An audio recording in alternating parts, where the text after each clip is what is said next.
So this winter, winter 2024 to 2025, we planted 1,060 native hedgerow saplings. In all, probably about 200 meters. So they're all corridors for wildlife. They will be, obviously, when they're a bit bigger, 4 years or so. But they're all corridors for wildlife. So wherever we've got a fence, there's now a hedgerow, a new hedgerow. This is one stretch. I'll show you all the stretches that we recently did. And this is another long stretch, probably about 100 meters or so.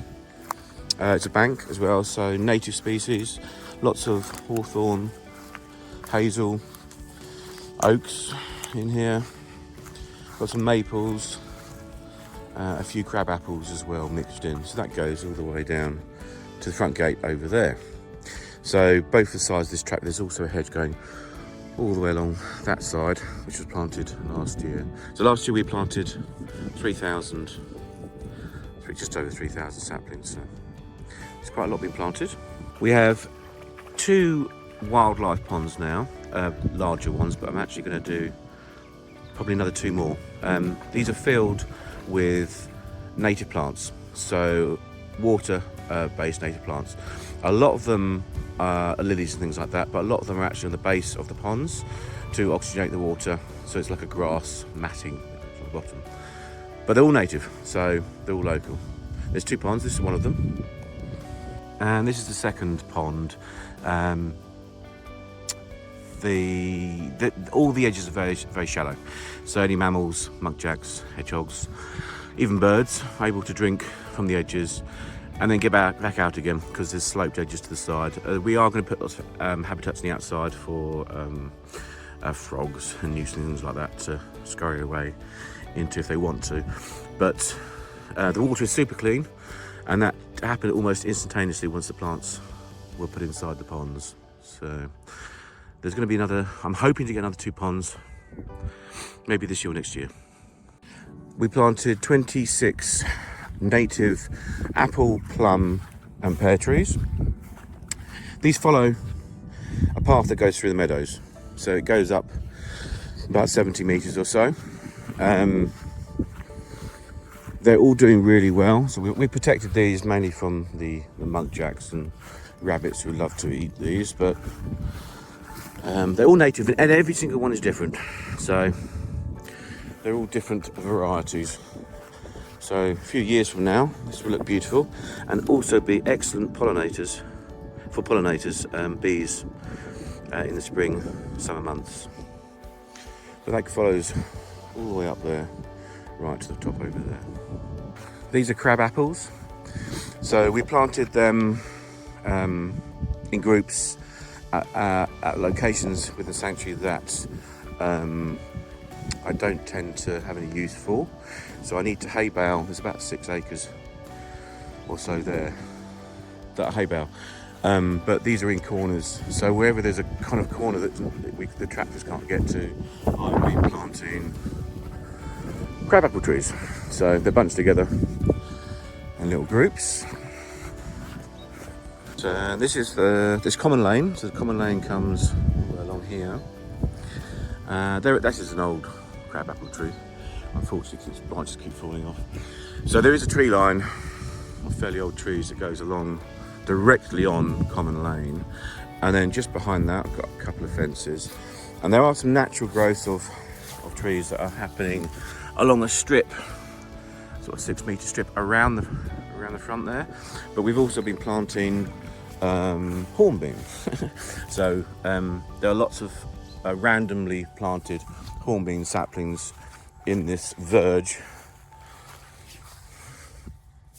that goes around the front edge towards common lane side, which should hopefully spring up in a few years. I'm going to be putting some hazel in with these and probably some maple in the future, but it will just thicken up this stretch here. This is where all the rabbits like to congregate, along this bit here. So all the fallen tree branches, that have fallen off the edges. There's lots of trees everywhere. Every year we have fallen branches. I tend to stack them in a big pile like this. This is huge. It may not seem like it. There's a huge pile, and so it's not a bonfire. We just leave them here. Over time, it will slowly rot down. But that is actually a habitat for the muntjacs. So they live in there, and probably rabbits too, I would imagine. So they just get stacked up like that. And this is the southern boundary. It was a lot thicker years ago, but so we've had to replant all the hedgerows, which goes up here, and replant a load of trees, so various types. I think they're cherries, oaks, hornbeam, and I think some hazels as well. But they're dotted along in equal spaces, I think probably every 10 metres or so. And then the hedgerows between. You can't see the hedgerows, but they are there. They're just hidden in amongst the grass there. And that goes all the way along there. That's probably about 400 metres in length. Goes all the way up there. So these are two back boxes. One was very kindly donated by Wheathampstead Parish Council, and this one was donated to us by someone very kindly. So they're going to be installed next week. They'll be up on the trees in the wooded area at the sanctuary. So there's various paths that go through the woods and where the hedgehogs are in rehabilitation. It's fairly overgrown, but we've been planting a lot of bulbs recently. These are all daffodils, and they're doing really well. This was planted late last year. They're doing really well. The intention is to plant a vast amounts of bulbs, probably spreading a good acre or so, but dotted around the place in various spots. So I don't cut this grass here, but I do cut this side. This is where I do talks for the children that come up here, beavers, Cub Scouts and rainbows. They normally stand around here and I talk about wildlife and hedgehogs here. And to finish off the video, let's have a look at some of the hedgehogs. So these are all hedgehogs that are in rehabilitation, are actually being overwintered. This is Terry, making a right old mess in there. But I'll get one of the hedgehogs out for you. There's quite a few in here. This is the overwintering shed. They've all got names on the front of them.